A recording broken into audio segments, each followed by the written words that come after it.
বেশ অনেক দিনের একটা গ্যাপ নিয়ে আমি আবার ভিডিও বানিয়েছি। আজকে দিনটা মায়ের হাতের বানানো চাউমিন দিয়ে শুরু করলাম। আমাদের কালিয়াটা জানো তো ভীষণ শশা খেতে ভালোবাসে। তারপর সকালের ব্রেকফাস্টটা করে নিয়ে আমার সাকুলেন্ট প্ল্যান্টগুলোকে একটু রোদ খাওয়াচ্ছিলাম।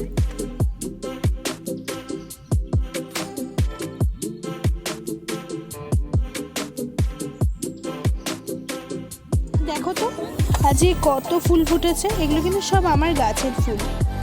তারপর ভাত খেয়ে উঠে কিছু ফল খাচ্ছিলাম, যেমন আপেল, আতা। তোমরা কি আতা ফল ভালোবাসো? এগুলোকে অনেকে সীতাফলও বলে। তোমাদেরও কি আমার মতন আতা ফল খেতে ভালো লাগে? তাহলে কমেন্টে অবশ্যই জানিও কিন্তু। তারপর সবাই মিলে দুপুরে স্ত্রী মুভিটা দেখছিলাম। চলো আসবো আবার কোনো নতুন ব্লগ নিয়ে। Bye bye.